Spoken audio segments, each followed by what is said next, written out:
Hi everyone, thanks for joining. Really excited to be here. We'll wait 1 minute for everyone to join. In the meantime, feel free to join our Slack community. Specifically, we have the Elementary Cloud Updates channel. Feel free to join, and we will do live Q&A at the end of this webinar to answer any questions. Okay, so just to quickly introduce ourselves, my name is O. I'm one of the co-founders here leading product and engineering. Today I have with me Mika, who lead one of our engineering teams, specifically working on our AI agents and MCP. We're both really excited to be here today and to show you the Elementary MCP. Now, before we start, we wanted to give you some future states. Basically, what if you could have self-healing data pipelines, auto-resolve incidents, prevention of breaking changes, even coming from other teams, even software engineering upstream, effortless column refactors, business users that can ask questions about the data and get reliable answers, and much more. This sounds like the future, right? Actually, in today's webinar, we will show you how you can start experiencing all of this right now. The agenda for today will be to give you some introduction about us, about Elementary, go over what is MCP and why it's important, introduce the Elementary MCP, and discuss common use cases, and we'll do a live demo of them. Then we'll cover some advanced tips, and we will summarize and do a live Q&A. Cool, so just giving you all some context about us. We are Elementary, we are the creators of Elementary open source.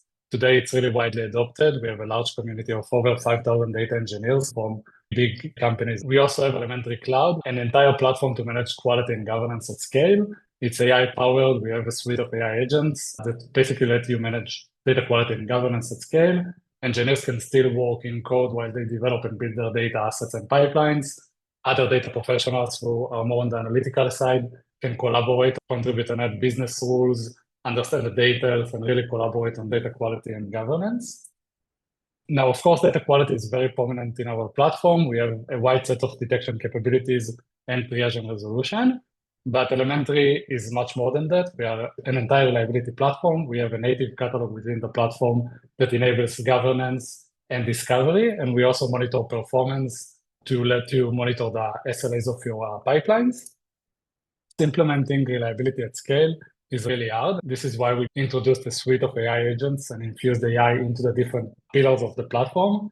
So we have AI agent for performance, for governance, for detection, for triage and response, and for catalog, which essentially creates a network of AI agents called Ella. And the powerful aspect about Ella is that it has a shared memory and context between these agents. When the triage and response agent finds the root cause for an actual incident, it stores that context in the mutual memory between all of our AI agents. And then the monitors coverage agent can use that context to suggest a robust coverage that will help you prevent the incident and catch the issue as early as possible. So this is just one example on how powerful this context is. And to give you more context, Elementary basically observes the entire data stack from the sources up to the BI and semantic layers. This includes sources, data pipelines, for example, dbt, data warehouses, AI tools.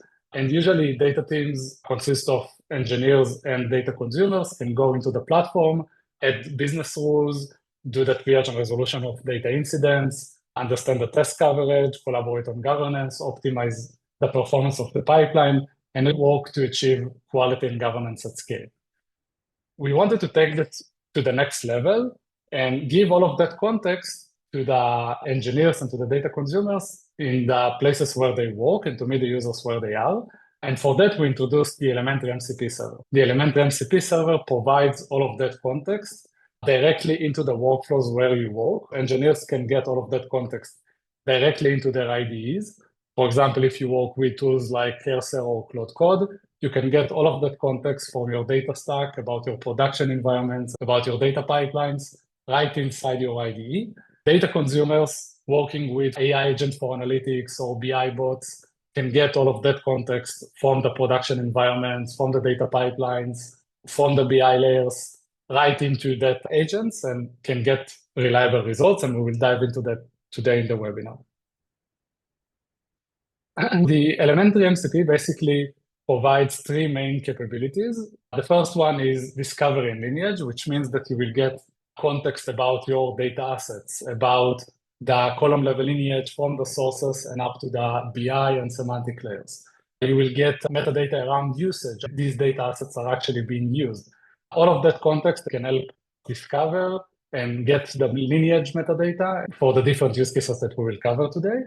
The second pillar is test and coverage. The Elementary MCP provides context around the test coverage, the gaps, what's missing, what's there, which assets are important that should be covered. Really metadata that can, and context that can help with test and coverage. The last piece is metadata and context around data quality, health, incidents and alerts. Context about the incident you currently have opened or the current status of different data assets. Now, before we dive into the different use cases, we wanted to give you all some context about what is MCP. MCP stands for Model Context Protocol. It's a protocol released by Anthropic that enables LLMs to use external tools to get better results and provide end-to-end workflows and to help with automation. I can give you an example on how does that work. So we all know Cursor, it's a code IDE where engineers work with it to create code with AI. And usually what you do with Cursor is that you work with the chat to generate code, to build your feature, to work on your data asset or your data pipeline. So you write your prompts with that. And then when you work with MCP, you send to the LLM provider, to the model provider, for example, OpenAI or Anthropic, the request with the prompt, with the question, and all the available tools that the MCP server you connected support. And then the agent knows that when the LLM gets the request, it knows which tool exactly it needs to call. I can give you an example. So if you type the question, which tickets are assigned to me, and you connected the Jira MCP server, a ticketing system, then when you send that prompt to the LLM provider, the LLM knows to call the tool that is responsible for listing the tickets in Jira. And then Cursor will initiate the tool call to the ticketing system, for example, Jira, to list the tickets. Jira will return the response, and that response will return back to the LLM provider. So just to summarize the flow, the agent sends the request with all the available tools to the LLM provider, for example, OpenAI in that case. Then the LLM knows to call that tool, and it will ask Cursor to initiate a tool call request to the MCP server. Then Cursor and the AI agent will call that specifically to this ticketing server, MCP server, and then it returns the response back to the LLM model. So that's like the flow end to end. This is super powerful because with this, you can get the value of the following different use cases. From the engineering perspective, you can use that to prevent data incidents. So we'll see examples and the live demo of that real soon. You can reduce the mean time to resolution. Mean time to resolution mean how much time does it take to solve an incident. So with Elementary MCP, you can actually shorten the MTTR.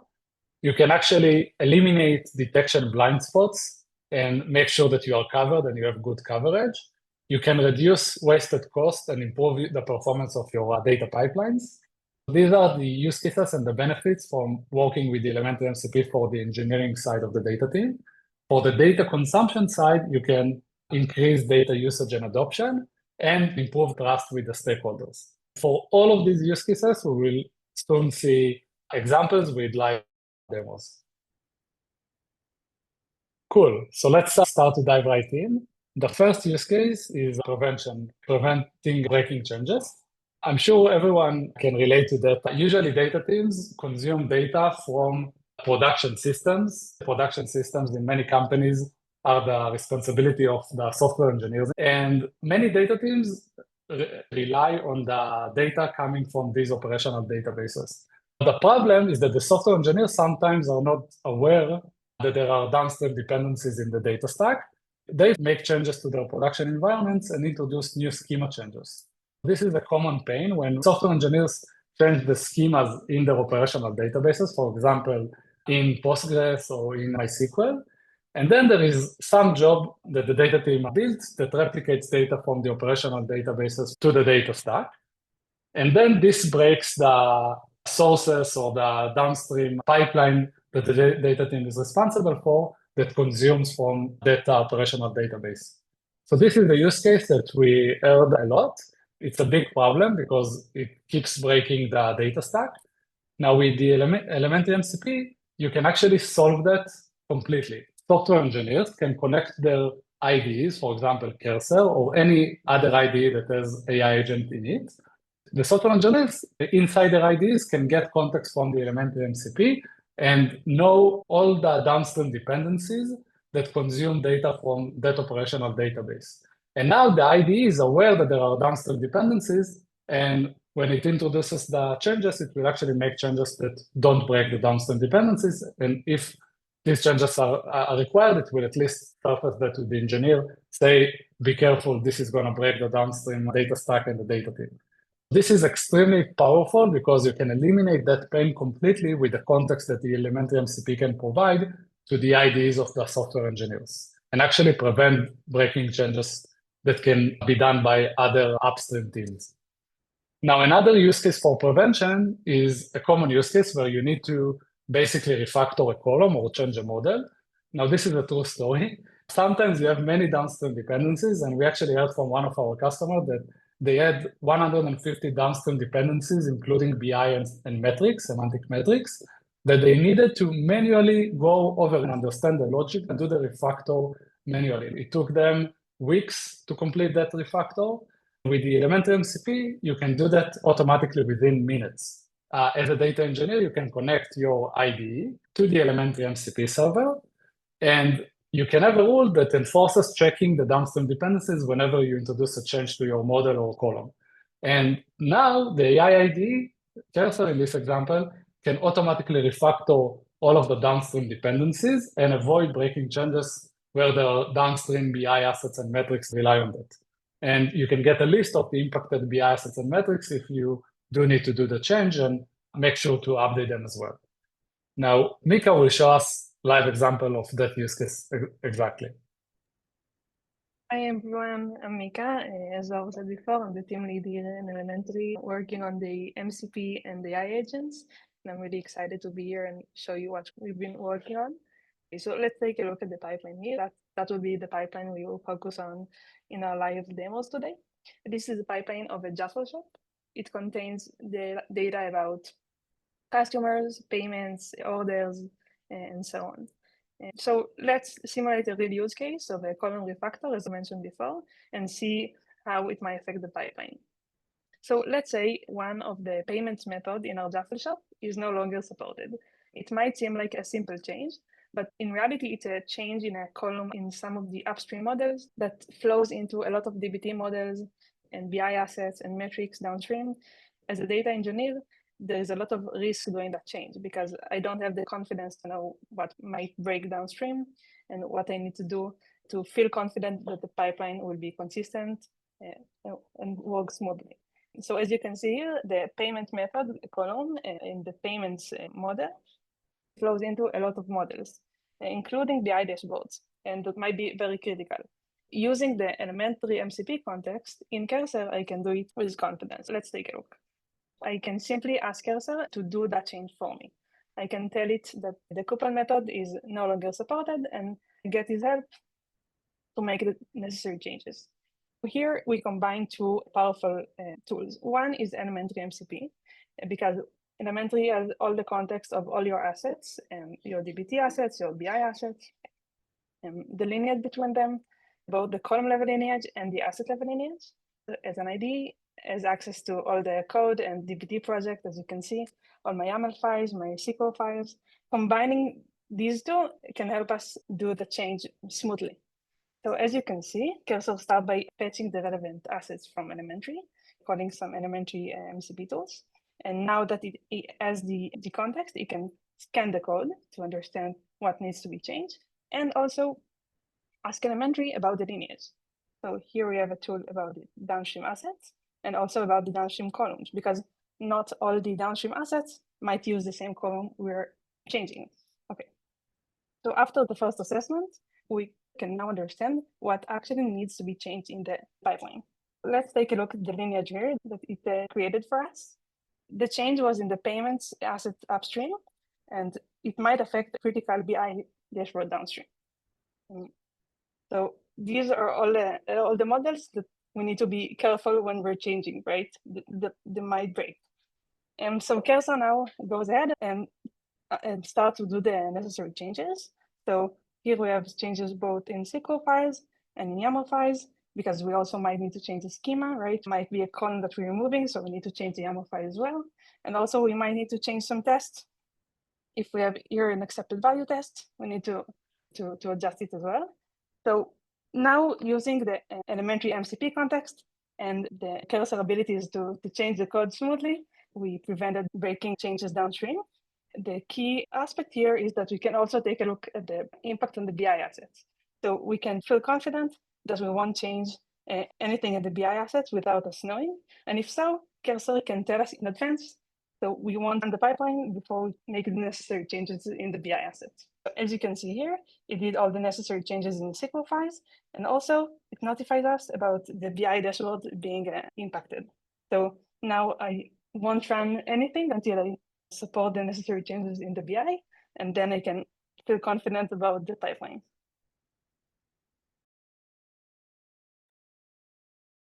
Very cool. Thank you, Mika.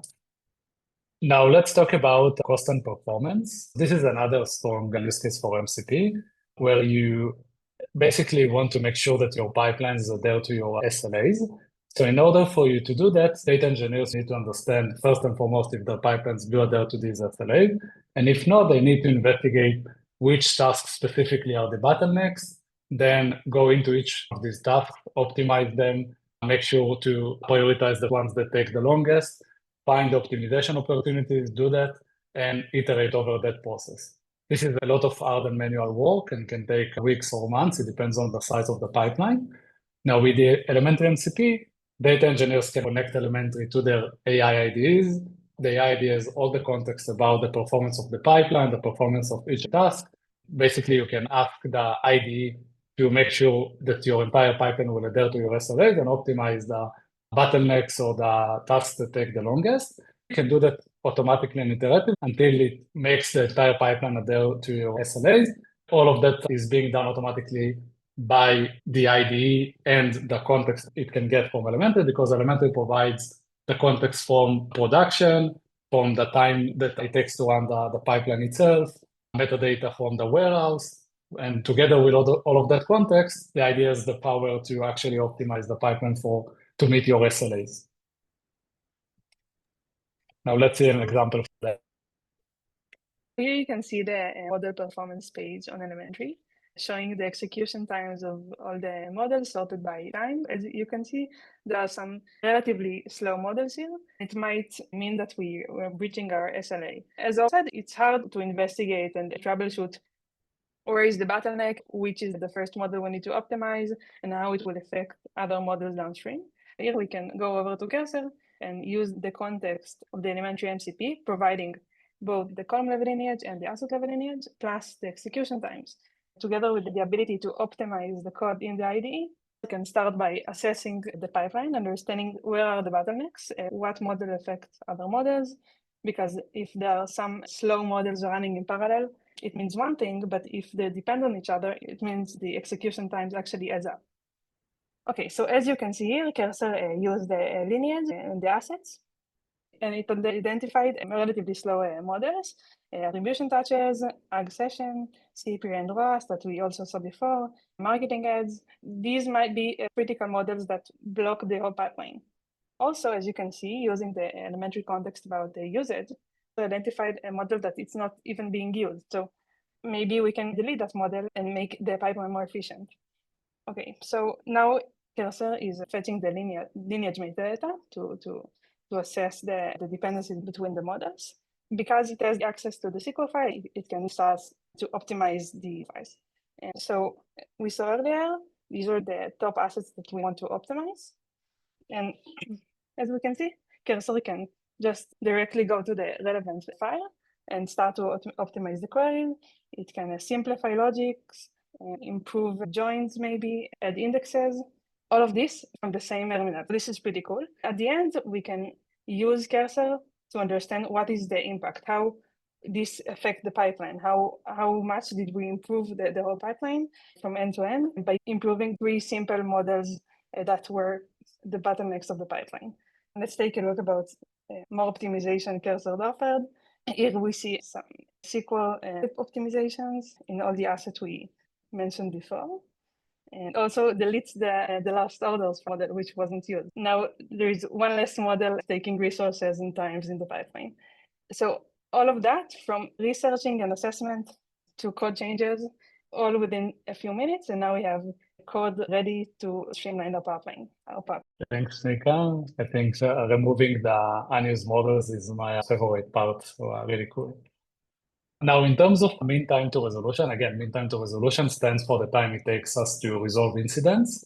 Today, data teams get an alert on a data incident or a data issue, and they need to react and investigate. Usually, this means that they need to go upstream to understand the root cause for that incident. It means that you need to understand if there are any recent commit changes, if there are any other related incidents, and sometimes it can take a long time as well. Now, with the Elementary MCP, you can do the entire investigation right inside your IDE. So you can connect your IDE to the Elementary MCP and ask the IDE to solve the incident. You can paste there the actual alert name or anything about that incident, and the IDE will actually start doing the investigation, pulling context from Elementary on the incident details of related incidents, on the lineage, of course, because this is also really important for the investigation process, and you get the entire response done in minutes within your IDE. Here you can see the incident page on Elementary. We have one acknowledged incident about the CPN ROAS model, which is a critical model. One of the columns specifically return on ad spend as a drop anomaly. And we can see clearly there is a drop in the last 2 days. Though we can see the anomaly drop, it's not as straightforward to investigate those issues. The average value in the past 2 days as a drop. We can't right away know what the root cause is. So we can start doing it manually, or we can get the help of a Cursor plus an Elementary MCP. So we don't need to provide much context ourselves, because we can say just help me investigate the incident and fetch all the relevant data. The relevant data here is the asset, the CPN ROAS asset, which I didn't even add to mention it. The Cursor just asserts it in Elementary, and the related incident, the test that failed, the execution of the test, and the metrics of the graph we saw before, all of that you can now fetch into its context and start to investigate. So after having the context about the incident, the next step, of course, is to fetch the lineage, because most of the times the incident is not necessarily originated in the same asset. We need to have the upstream lineage in the context to then start to investigate. Cursor fetch the upstream lineage of the CPN ROAS asset, and now it can travel upstream using the lineage already in the context and the access to the SQL files and investigate the root cause of the anomaly. Let's see what it did here. We can see it traveled upstream and found the root cause, which is pretty cool. Apparently, we have 2 different conversions in our amount columns in one model.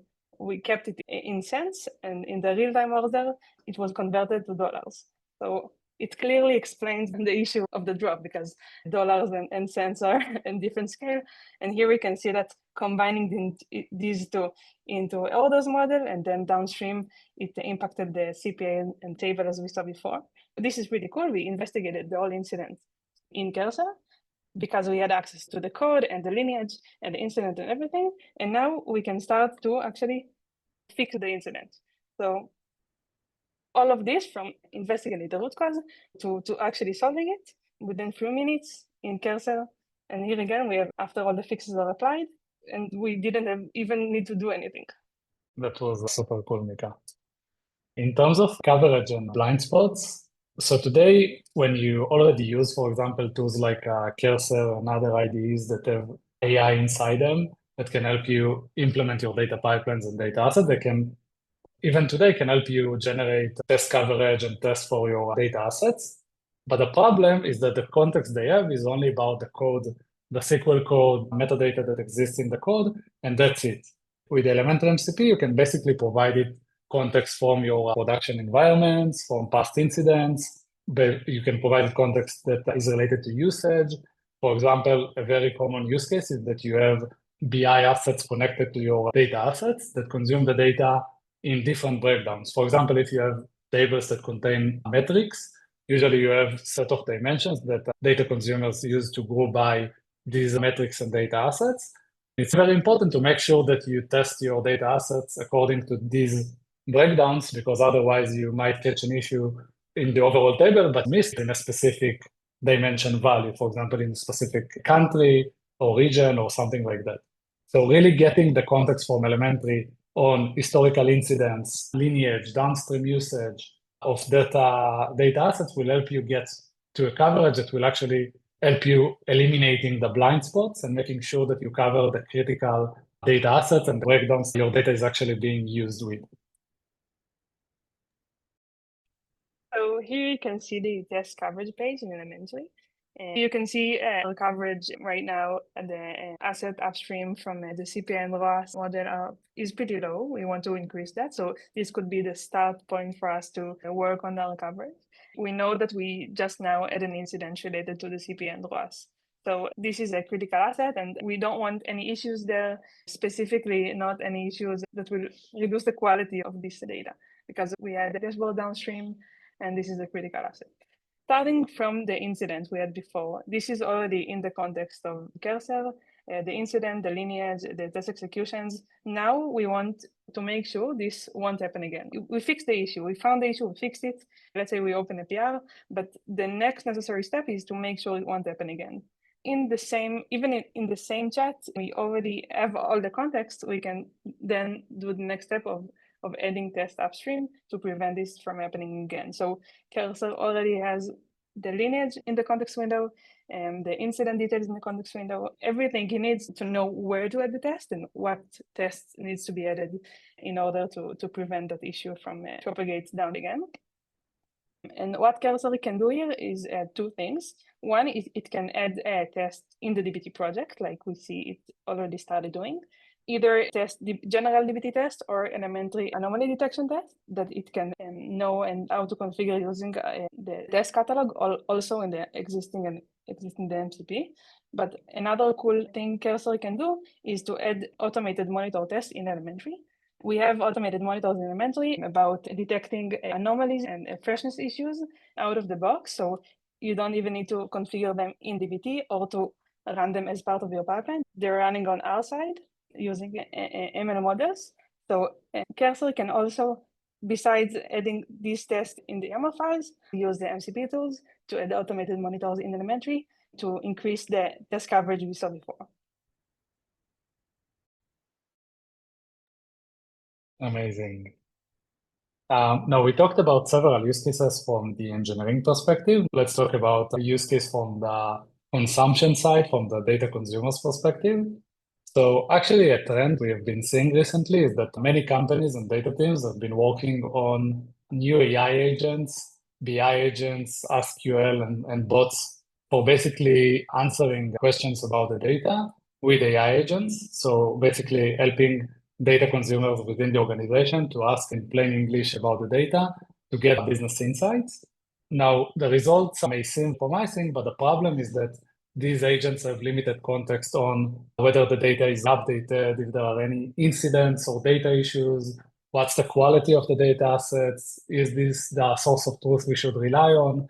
All of that context, these AI agents lack of, and this creates low trust and the results are not that good. And with the Elementary MCP, you can actually solve that, because the Elementary MCP can enrich these AI agents for analytics with context about the metadata for governance. So for example, the documentation of the data assets, which assets are being used and consumed. And this way, the agent can know which assets to rely on.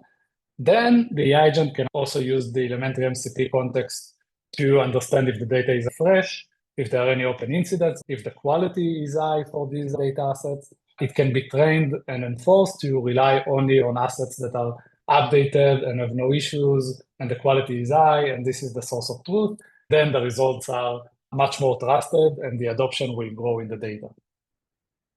Mika will show us how it can look like. So let's say this is my current setup. I have a cloud desktop connected to both a Snowflake MCP because this is my data warehouse, Snowflake, and I want it to be able to query data. And I also connected it to Elementary MCP Server. Now I can ask questions about my data and know if it's reliable. So let's say I'm interested to know the value of a specific metric, maybe some marketing spend. In order to ask that question, I don't need to know in advance how is it calculated, where is it in the pipeline, where is it stored. This can be my starting point. Claude can use both elementary and the connection to Snowflake to answer that question. So it starts by searching the relevant data in elementary, and maybe there are multiple assets that contain related information. We want to know where are those assets. In each asset, elementary also returns the context of where it is stored in Snowflake. So Claude started searching the relevant assets in elementary, and then it used that information to know where to search the store data in Snowflake. So now we have all the metrics we wanted right away just by asking a simple question. But this is not enough. As I mentioned before, simply querying the data is not good enough. We want to see if we can rely on it. So using elementary again, as you can see, Claude also asked about incidents and the lineage. So using elementary, now we can really understand if this data is reliable. So as we can see, Claude asked elementary about this, and now it can know the data is fresh, it's up to date. It was updated just the day before, and no active incidents detected. So the trust level is high. So now I have an answer to my question, and I know that I can really trust it. Amazing. That was very cool. Okay, so we covered the common use cases. Before we summarize, we wanted also to share a few advanced tips that are really cool, and we already saw great results with them. The first tip is actually very new and exciting. Tools like Cursor and others that have AI agents inside them also started supporting something that is called offline agents. Offline agents mean that you can build data assets, build data pipelines, not necessarily when you are online working with your IDE. So you can basically send it a task to do when you, for example, eat lunch or sleep. And then when you wake up, you see that it implemented the features for you when you were offline. So these offline agents are really strong and powerful. And what's cool is that you can connect it with the Elementary MCP and use that to solve your incident automatically. So imagine a world where you basically get an alert, then it triggers an offline agent that gets from the Elementary MCP context about the incident. It automatically solves that incident and come to the office the next day, and all of your incidents are magically and automatically solved. This is a setup that we can help you do and work with you on reaching that state of self-healing pipelines. Now, another very useful tip is rules and context. The concept of rules means that tools and other AI agents can enforce context with policy rules. So you can say, for example, that whenever you introduce a column change or a model change, you ask Cursor to go and check the context from elementary to know if there are any downstream dependencies that can break because of that change. And it means that for every change that you will do with Cursor, this rule will be applied, and this is how you can enforce a policy. This is also very powerful when you combine that with the use case that we showed with the software engineers breaking downstream data stack dependencies. So you, for example, you can work with your software engineers to configure a rule that says whenever there is a schema change to the operational database, check if there are any downstream dependencies using the Elementary MCP. And this way you can actually prevent breaking changes being done by the software engineers while they work on their production databases.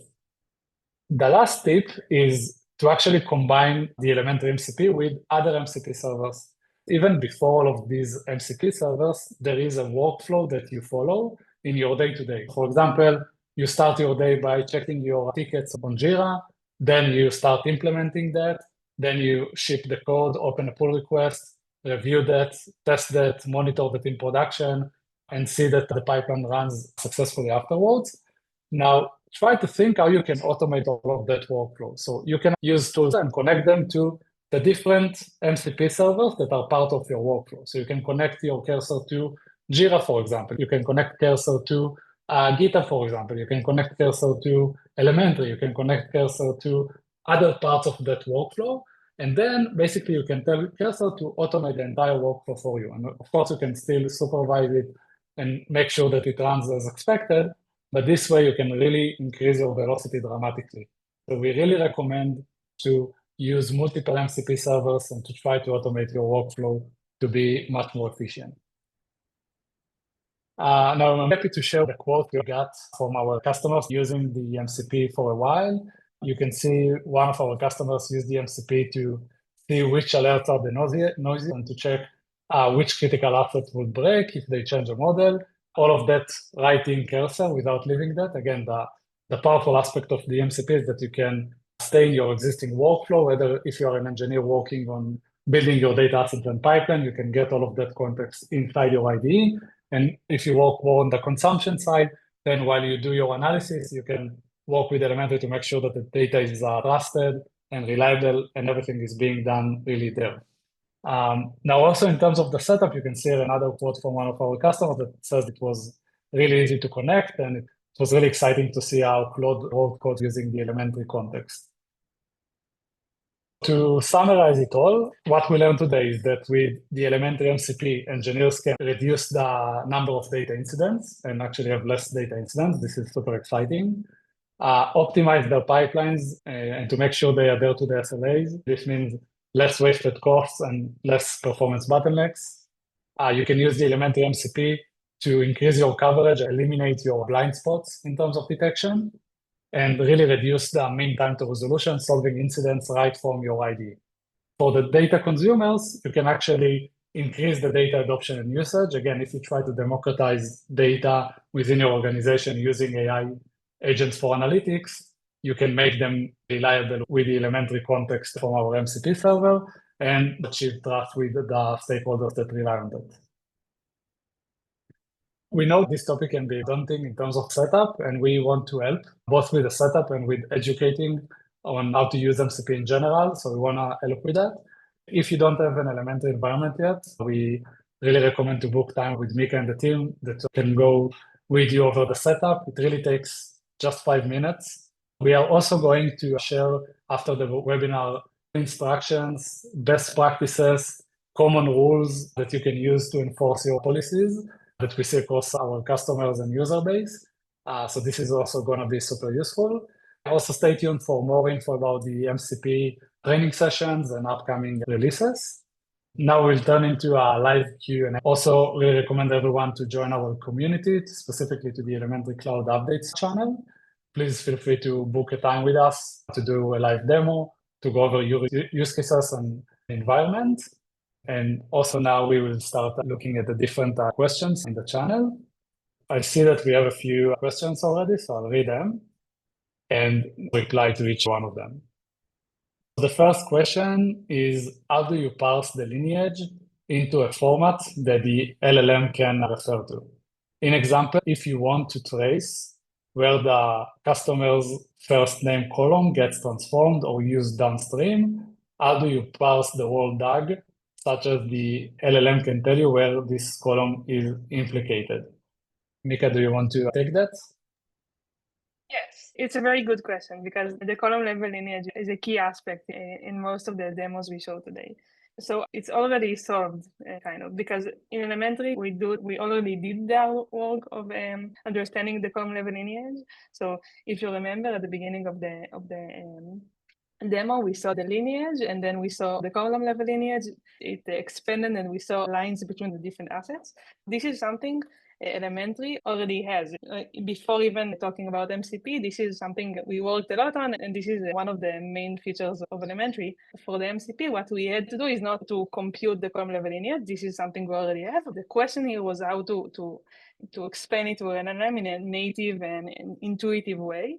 So we did a lot of iterations until we reached a schema for the tool responses. So we saw the LLMs understand it really well. The proof of that is that you saw in my cursor that created charts. Those charts were based on the responses from the MCP tool. So the fact that cursor was able to get the response from the lineage tools and make a chart that represents correctly the lineage. It means that it works. So we're really proud of that. And that's really the key aspect in a lot of the workflows in Cursor. Now, another question is Elementary MCP developed specifically for data engineering field? So I'll take this one.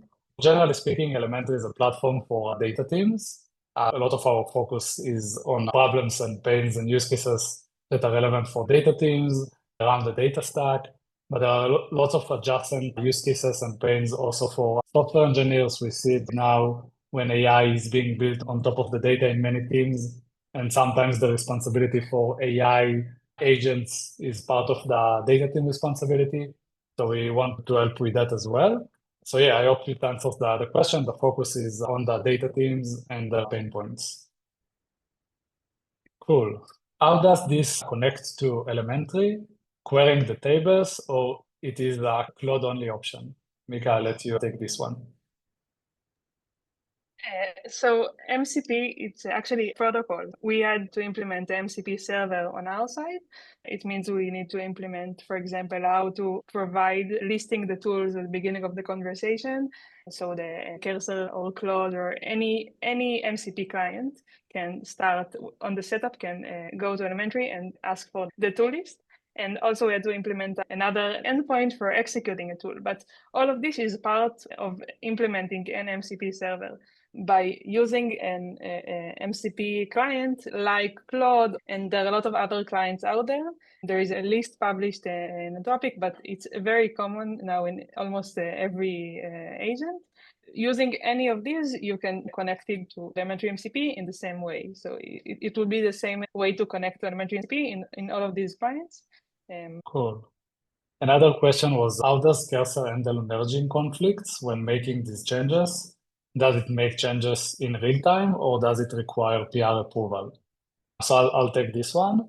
So Cursor is an IDE, similarly to other IDEs where you can basically edit your code, introduce new features, fix bugs, really work with the code. But then you need to open a pull request with the suggested changes.